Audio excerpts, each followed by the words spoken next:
Hey empath, it's Serene the Healer back with another flavor of Fuckery energy reading. We are looking at the week of March the 6th to the 12th. This week the moon is actually going to transit. It starts out in Aries on Sunday and it quickly goes into Taurus, and then it transits all the way to Cancer by the time we get to Saturday. As you know, the sun is in Pisces.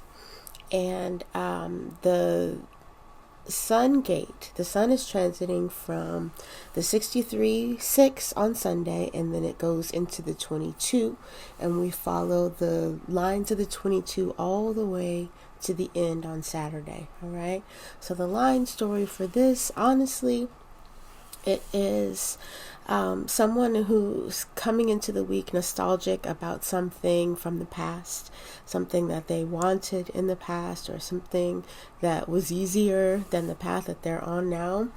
And they move into this energy of the 22-1 with it's kind of excitement to try and go back to the way that things were, right? So it's a king walking in the street instead of being in his chariot. The name of this energy is called the second class ticket in the human design system. But I went back and I read the I Ching lines for these energies, because what I'm doing is I'm combining the sun and moon energies for the human design system and the I Ching line stories from the hexagrams that are given for each of those gates for the human design system.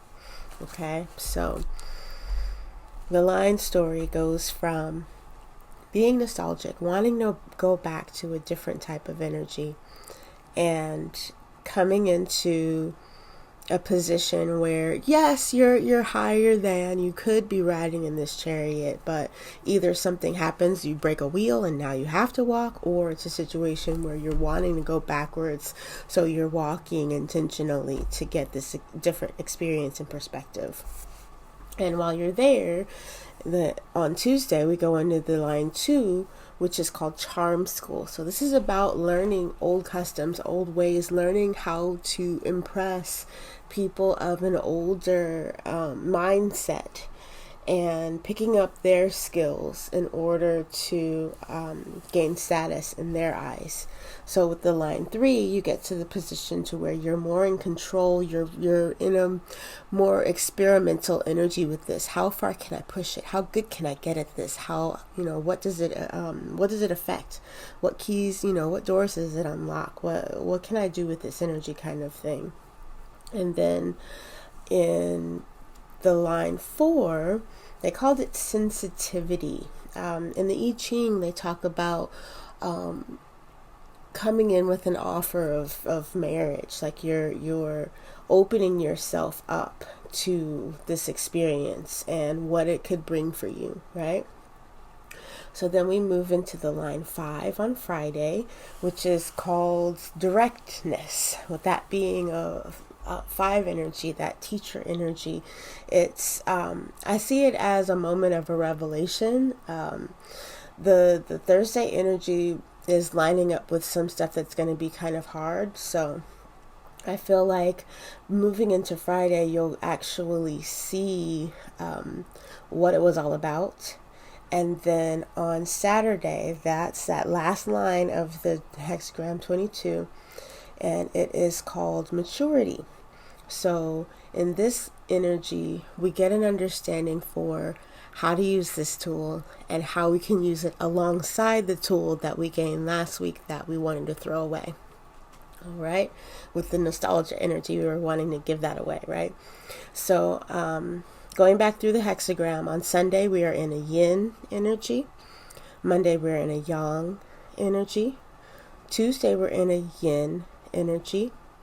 Wednesday, we go back to yang energy. Thursday, we're in yin. And Friday, we stay in yin. And then on Saturday, we go back to yang. All right, so about the gate 22. The 22 is located in the emotional solar plexus, and it reaches toward the throat center. So that means that it gives you a pressure to express your emotions. And with it being an awareness center, it also comes with a fear.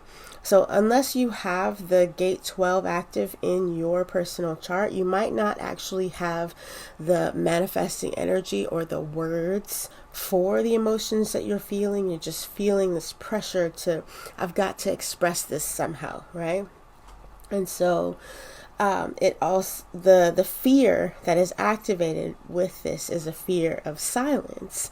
And when I first read that, I thought about how if you are feeling pressure, right? You're feeling pressure to say something to somebody, that silence amplifies that pressure, and you feel like, okay, this is the time that I should be saying this. What words do I use? How do I, and the pressure begins to build up, kind of thing, right? But something that's cool about this is that it's also a collective energy. So it's acoustic. So it's actually really great energy for creating music that inspires and invokes that feeling that you were feeling when you created the music in people who listen to the music, right? So you've got this fear of silence that's also connected to a fear that there's nothing worth listening to. So you're wanting to make the thing for people to listen to, that energy. It's also an energy of like not feeling like, even if I could tell you how I'm feeling, you wouldn't understand, you wouldn't hear me, you wouldn't listen, kind of energy, right? So we've got all of that bound up behind this story of wanting to be accepted in a place that you feel like you don't really fit. But then the journey of that, there's an overall lesson, okay? So for the overall card that I got for this week, we got Hollow Bone. And it says teachability in the underwriting, right? So what I see for that is actually, it plays right into that charm school line, right? On the line too.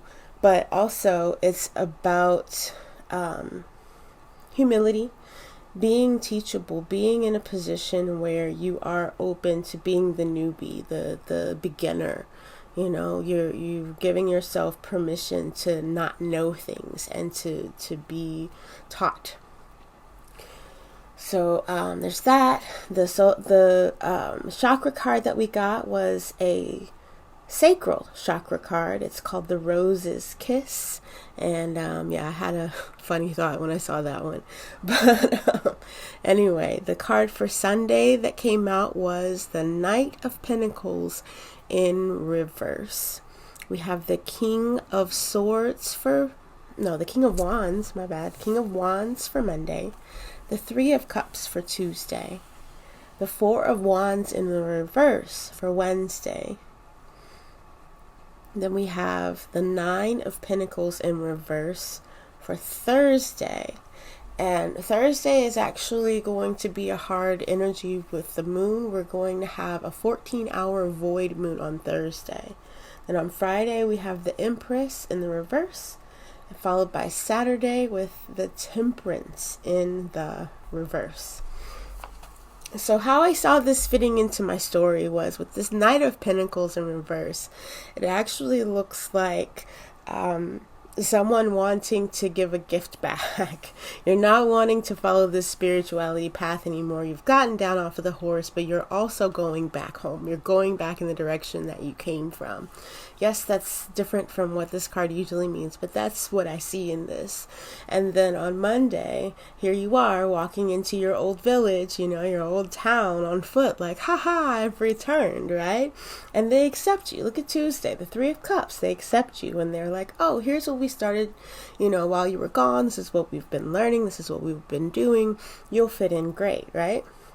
But then by Wednesday, the very next day, you start to realize there's something missing. I feel disconnected. I don't fit here anymore, right? So no matter how you try to learn the energy or work with the energy, experiment with the energy and to make it work the way that it used to for you, it can't, because you have outgrown it. You've become something different than you were when you fit into that place, right? So then on Thursday, we've got that just happened yesterday, plus the void moon. It plays into this energy, and you start looking around you. You're looking at what's manifested. You're looking at the way things have always been that you don't like, the way that, what you've had to work towards that you feel like hasn't come to fruition yet, and it looks pretty bleak, right? Especially if you're thinking that now is the time to take score. You are in the vibration of this energy that's already been established with a different goal. So now that you've changed the goal, you can't expect to have the results that you want for the new thing, So here we are. Nine of Pentacles in reverse on Thursday, accompanied by that heavy moon energy of the moon being void, going from a mutable air, I believe. Yeah, mutable air into cardinal water. I don't know. I just have a feeling that 14-hour void moon is going to be heavy for a lot of people on Thursday. And then on Friday, we've got the Empress in reverse. And when I'm seeing that, when I compare it with this line 5 energy of directness, it's really fine-tuning where everything went wrong. You're really zooming in on how dissatisfied you are with this outcome, right? And I don't think that it's taking into account the action that was taken on Sunday that set all of this into motion. You're just frustrated because you're like, I've tried everything. I've tried this, I've tried that, I've done this, I've not done that. What is it? What's it going to take? What's got to give? Kind of energy. And then with this Temperance card in the reverse on Saturday, that to me, it literally looks like just giving in. You are giving into that emotional energy, right? So with this being a yang energy, and it's called maturity, it's supposed to be that moment when you realize what needs to be done in order to balance things out. Our Temperance card is upside down. So that's telling me that for the most part, most people, even after watching this message, it's still not going to be clear enough. The lesson's not going to be learned well enough this week for us to actually get this Temperance card out in the upright, which is what the line 6 energy is for on this day, where our boat has gotten so capsized, by the time we get to Saturday, that we're not able to really get the lesson that was there for us. We're not the hollow bone. There's not a beautiful sound coming from this hollow bone, right? And it's interesting that we're, in that music energy for musical, emotional music and healing and art, and we miss the mark, man. And I'm not excited about that, because for the past couple of readings, these readings have been me. Like, I've been living the energy of these readings for the past few weeks, and have had people coming to me telling me about how they saw it happen in their lives too. So yeah, I would love to, be the person that learns the lesson. But when I look at this teachability card and it being about, I'm seeing it more being about the ability to be taught, the ability to step down into that position, into that role, and open yourself to a new experience, to something that you don't already know, can't already recite, have not already mastered.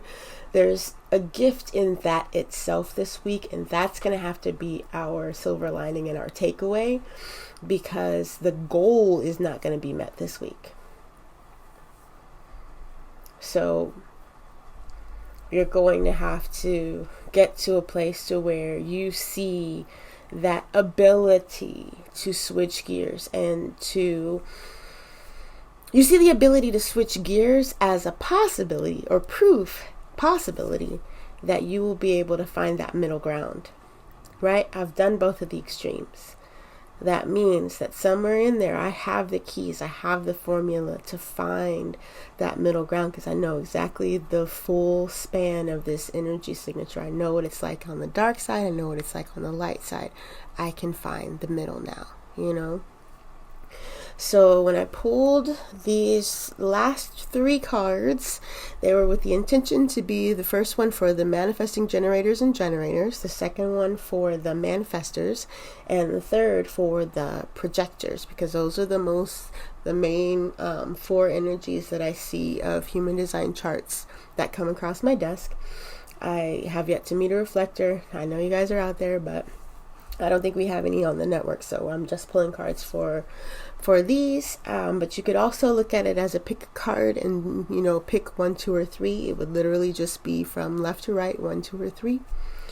And then you can apply the message of whichever of these Akashic record cards applies for you personally going forward for this week. So, what am I leaving out? Oh, more about the solar plexus. So as I've said, this is great energy for creating music that will inspire feeling in the listener. The solar plexus is also the center that affects the lungs, the kidneys, the pancreas, the prostate if you're a male, and the nervous system. And so I was looking at the meridians, and I noticed that the bladder meridian does include pretty much all of those organs, and it is the meridian that starts at that inner corner of your eye, and it goes up over the top of your head, down your back. It splits, goes down your leg in 2 places, and ends in the spot right before you get to your baby toe. All right. So if you feel any energy getting blocked in any of those places, it's going to be back pain that's off to the side. It's going to be headaches or issues with your vision. It'll be, you know, you will notice that you're feeling the energy blocked like a pain somewhere along that meridian. You can literally just apply pressure to that place and breathe and focus on discharging that energy as a beginning point for discharging it and getting it out. For the Akashic records is Light of the World, that is number 10. Then we had Uriel and the Sphinx as the number 21. These are both major arcana cards.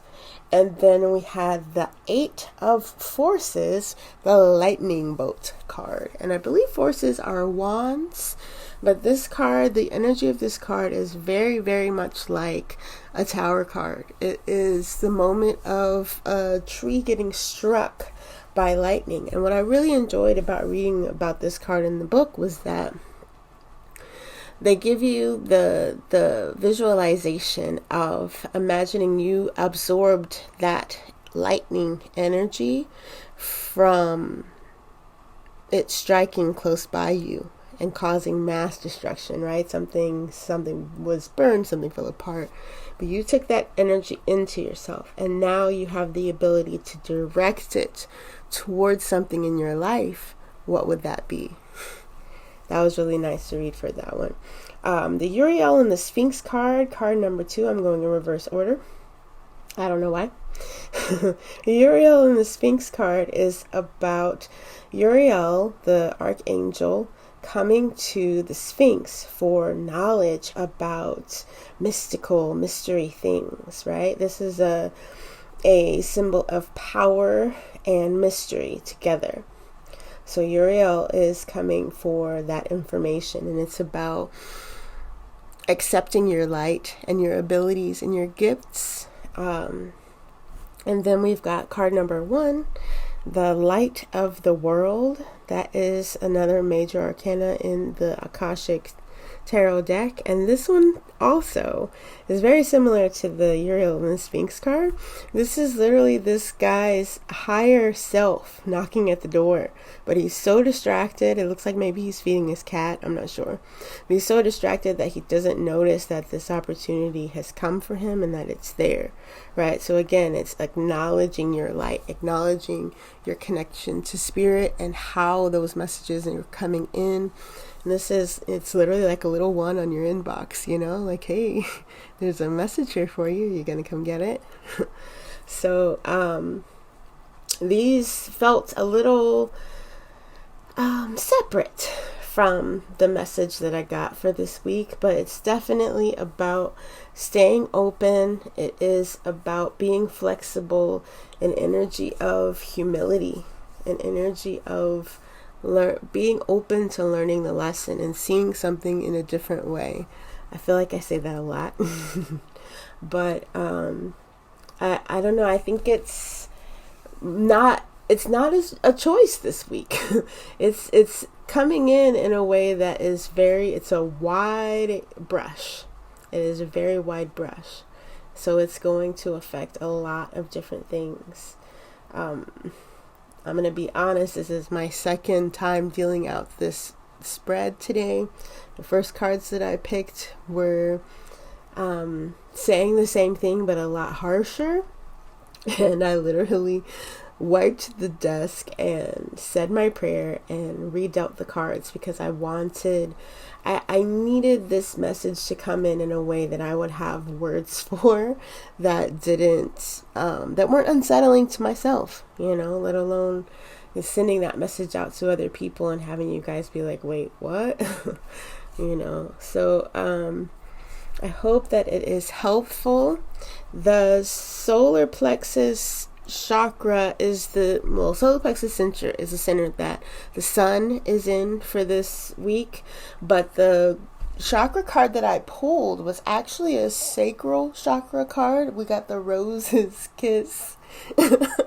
I'm not gonna say the very obvious joke that I feel like is there, but I just feel like you guys will know it.